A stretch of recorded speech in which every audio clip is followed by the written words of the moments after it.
Sa nakaraang kabanata, nasaksihan natin ang kakaibang teknik ni Takane para i-rewind ang oras at ang pagkawala ng takip sa buko at tahong bilang kapalit nito.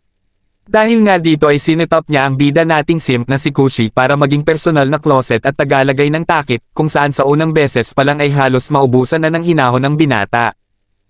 Hindi mapigilan ni Kushi na maalala ang mga maiinit na tagpo ng buhay maging sa kanyang mga panaginip. Kaya nang tuluyang magising ay nahimasmasan dahil hindi pa pumutok si Junior, ngunit bumalik ang alala nang makita ang mensahe mula kay Takane. Isa itong paalala na closet siya nito habang buhay kasama ang masarap na almusal sa umaga. Habang papuntang paaralan ay nakita ang Diyosa na pinapalibutan ng mga simp at nalilito na ang Diyosang ito ay medyo romansa pala. Iniisip nito kung ang Takane na malaho kagaya ang galawan na puinersa siya maging closet ay ang tunay at kung ang isa sa harap ay umaakto lang. Dahil sa pagmuni-muni ay nagulantang sa paglitaw nito na binati siya na parang close friend. Nagtaka ang mga simp kung bakit sa isang loser pinaamoy ng Diyosa ang bango habang bamulong ito sa binata na pumunta sa silid ng student council bago ang meeting. Agad sumunod si Kushi sa isip na makakatikim ng buko juice with condensada na kunwari ayaw pa pero sa bataan din naman nakatitig. Natuwa ang Diyosa na type yata ang mahiyain, siniguro na partners sila sabay bigay ng kanyang bag. Sumisid ang mga daliri ni Kushi dito na nakadama ng lambot at pagkabunot ay shell pala sa tahong. Agad naguutos ang Diyosa na panatilihin nito ang bag at nang sa gayon ay makapalit agad pag ginamit ang powers, responsibilidad nitong ilagay agad ang takip para magamit ulit ang rewind kung kailangan. Sinungkit nito ang tela para mag-testing kaso naduwag ang simp at sinabing next time na lang. Nagalit si Takane kaya pinaalala ang setup incident na naganap, ang insidenteng pwede niyang ibalik at hindi ito iligtas kung gugustuhin. Dahil no choice pumayag si Kushi kung saan nangako naman si Takane na kung pagbubutihin nito ay pagbubuksan ng ring para libreng makadakdak o maka 3 points nang walang depensa.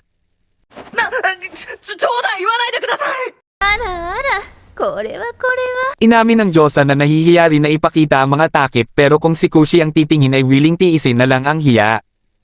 Sumigla ng husto ang menoy ng binata pero alam na di pwedeng magpadala sa kahinaan at nang kumpirmahin ang hinala ay di man lang tumanggi ang Diyosa na gusto siyang manipulahin. Dahil sa gigil aalis na sana si Kushi pero pinaalalahanan muna ni Takane na ibalik ang bag sa uwian kahit ano pa mang natutukso itong mag-uwi ng isa. Sa klase, hindi makapag-focus ang binata at iniisip ang tungkol sa powers ni Takane, nagtataka kung paano makakapag-adapt at kung ilang beses nito iyon gagamitin. Matapos tawagin ng guro para basahin ang isang linya, agad tumayo si Takane at nagbasa ng may kahusayan na kakikitaan ng kasanayan sa pagtatalumpati. Umulan ng palakpak mula sa mga kaklase nito at sa oras ng pag-upo ay napuno ang silid ng komentaryo ng paghanga. Si Kushi na nakatitig ay nagpasalamat na hindi na kinailangan ng rewind pero nang umihip ang hangin ay nabaliktad ang lahat pagkat may kakaibang emosyong hatid ng presensya nito. Kaya sa isip na perpekto ito bago basahin ang linya ay agad nag-utos si Takane kay Kushi kung saan nagulat ito pagkat perpekto na ang pagbabasa kanina. Agad tinanggal ng Diyosa ang takip na pinasundan ng paru-paro na naglakbay sa mundo ng mga orasan. Na-rewind ang oras sa eksaktong sandali na tinawag si Takane ng guro at sa pagkakataong ito ay may ubo teknik muna, saka hinintay ang pagpasok ng hangin bago simulan basahin ang linya. Perfect ang timing nito at ang malaanghel na boses ay nakagawa ng domain kung saan nalipat lahat ng kaklase sa panahon ng Edo period. Tila may curse energy ang bawat salita na parang kasukdulan sa kwento ang eksena at tila gayuma na sumakop sa mga simp sa isip na Diyosa ang bumibigkas. Matapos ang pagtula na tahimik ang silid sa kaumulan ng masigabong palakpakan, sunod na upo si Takane na nagbigay ng malagkit na ngiti kay Kushi.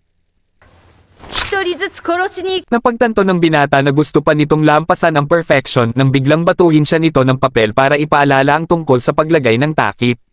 Nagmasid ito at nag-iisip kung paano magagawa ito at nang maisip na imposible ay nagpas siyang sa recess na lang ilalagay ang takip. Dahil dito nag-boss mode ang Diyosa at nag-stretching pa para ipainggit ang legs, patunay na dapat ilagay ni Kushi ang takip ngayon mismo. Nagpapatakot ito malala sa binata lalo't wala siyang Godspeed technique ni Killua kaya tinulungan na ng Diyosa na hinulog pala ang eraser nito sa sahig na nasa lalagyan kanina. Matapos maalala ang pagmanipula ni Takane at ang pag-set up nito sa kanya ng sumuway sa utos, nabuo sa isip ni Kushi na wala siyang choice kundi sumunod dahil matindi ang parusa kung susuway ulit. Tahimik nitong inabot ang itim na bag na naglalaman ng malambot na takip, pumili ng isa at nilagay ng mabilis sa bulsa para walang makahalata. Dala-dala ang malambot na tela, naglakad ito papunta sa Diyosa at kunwari ay pupulot ng pambura. Excited malala itong isa habang nilabas na ng binata ang pulang takip sa bulsa at saka nilagay ito ng may kahinayan.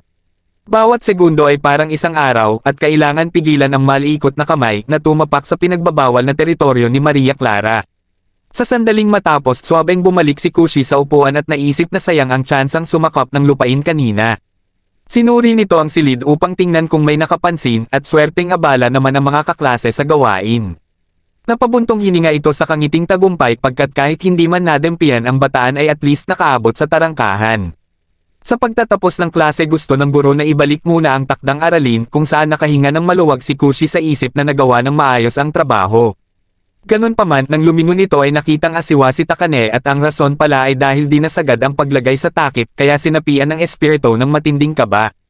Napaisip ito kung alam ba ito ng Diyosa kaya sa mapang-akit na titig na ito ay kumpirmado gusto ni Takane ng round 2.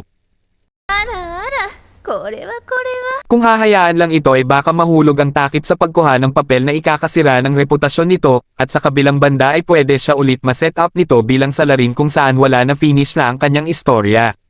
Nag-iisip ito kung hahayaan lang si Takane na manipulahin siya lalo't ginawa na naman ang part bilang closet at ito na dapat ang umayos kung saan man siya nakulangan ng tulak.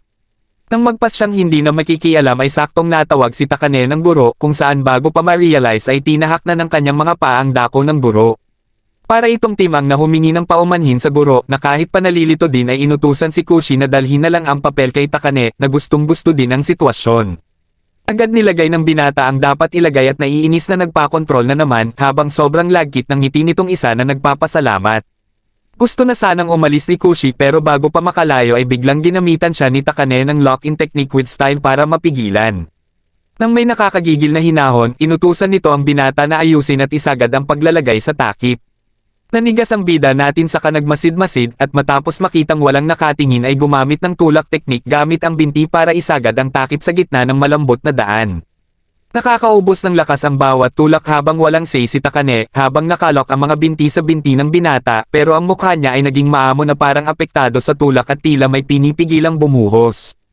Focus ang bida natin sa goal na masagad ang takip na nang saktong makarating sa tuktok ay biglang natawag ang pangalan. Kung anong tunog ang lumabas kay Takane matapos tamaan ng bataan ay kayo na ang humusga.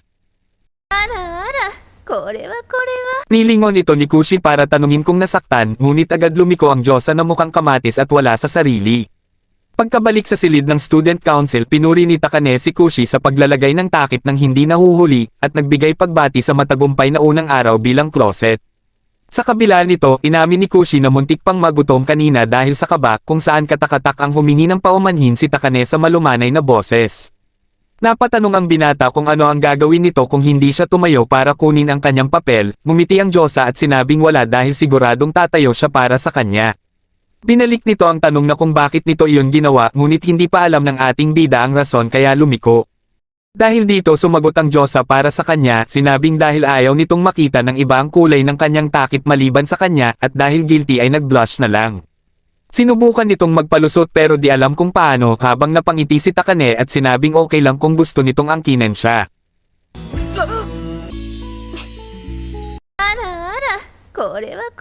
Napinsala ng husto ang bida natin kaya para gumanti ay nagtanong kung para saan naman ang pag-iling ng Diyosa kanina. Agad tumanggi si Takane na may ginawang anumang pag-iling pero sa paraang masyadong kahina-hinala. Bago umuwi, sumaglit muna ang Diyosa sa mall para mag-shopping at kinagabihan ay inayos nito ang mga ilalagay sa bag. Maingat nitong pinili ang mga takip na dadalhin at gumamit ng total concentration para masiguro kung aling tela ang magugustuhan ni Kushi.